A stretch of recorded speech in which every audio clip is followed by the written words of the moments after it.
Hello there, folks. I just finished a fast.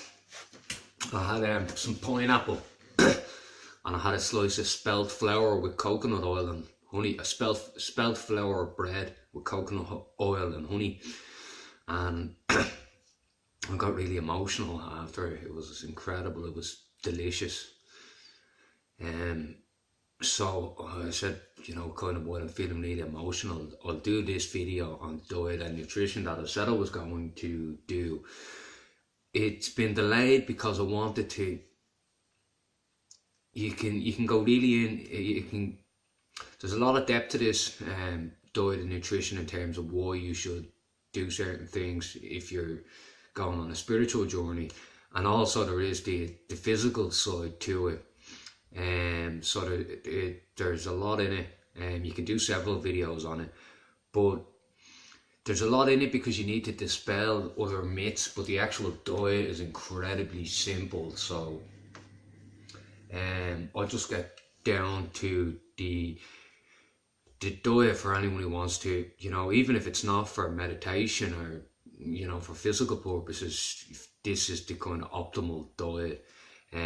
First of all, it would be good to have an understanding of what kind of species we are. We are primates, so that makes us frugivores. So the bulk of our nutrition should come from fruit, vegetables, berries, melons. I like that, nuts, seeds, bread, grains, stuff like that in as well. So if you want to meditate and depending on how deep you want to go within yourself, food is huge in meditation. It's a massive precursor. So if you can't settle down, if you can't relax, you can't find that peace of mind where it's necessary to find for meditation to be successful, you can put that down in a major part to your diet. So a plant-based diet is the diet I stick by. I'm predominantly a raw vegan. I will switch it around. Some days I'll be a fruitarian to detoxify if I can't fast. Some days I'll be a sentient vegetarian. Some days I might consume dairy products if I need some vitamin D and stuff like that, which I get that from the Vedic teachings in Hinduism. So you can play around with this kind of thing, but I think one of the essential things that's necessary to do in terms of diet is, if you're a meat eater, to cut meat out of your diet. There is no reason in this day and age, absolutely no reason whatsoever, why a human should consume meat. It is, as it says in the Bible, funny enough, gluttonous meat eaters. It is gluttonous because I can't find a single reason, because you're not, if you eat meat, you are not on your optimal diet. Physically, you are not on your optimal diet. Now, people think they have to eat animals to get the protein from the animals, from the meat from the animals. But if you look at what an animal does, it gets its protein from amino acid chains. And then it processes that into a complete protein. Where can you get amino acid chains from plant-based foods? Well, an avocado has a full amino acid chain. Quinoa has a full amino acid chain. If you mix beans with rice, you get a full amino acid chain. So there's absolutely no reason, and there's moral and environmental reasons to not eat meat as well. And the number one cause of deforestation is agriculture.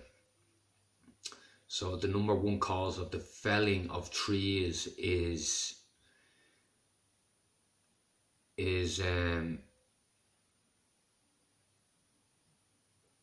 the fact that humans want to consume meat, pretty much, because we're felling trees, we're knocking down forests so we can have more land to grow crops, so we can fatten up these animals real good.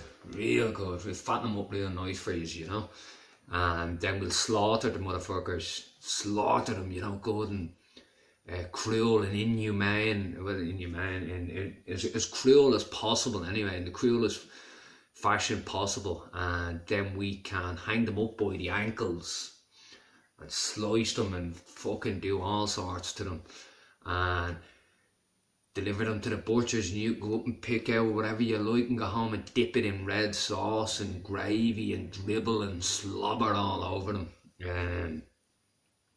Or we could just, the crops that were grown to fatten these animals up, we could just use a fraction of those crops, still consume the nutrients, preserve the planet for our kids and our kids' kids, and not have to slaughter a shitload of fucking animals in the process. So, you know, whole natural foods, whole natural food. Make sure food combinations important. Nuts and bananas digest differently. So you don't want to have a load of, say you don't want to have your dinner and stick an apple in on top, because the apple digests differently. The apple will be just left sitting on top. Small amounts over shorter periods of time, so your body is not required to do a load of digestion, and your brain can access the calm it needs for meditation to be successful, for you to, so you don't seek distractions. You don't think, oh, I'm full, I'm gonna watch, you know, sit down and watch Coronation Street now, you know, and stuff like that. So small amounts, rather than large amounts over shorter or longer periods of time, I think is better for me.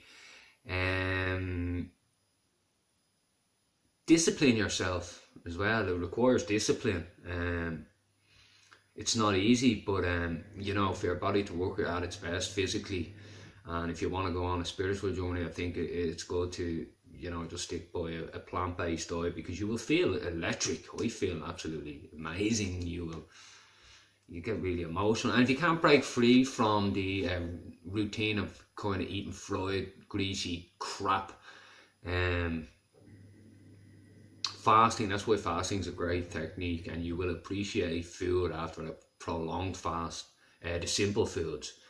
So live simply, eat simply, and have fun with this is the most important thing.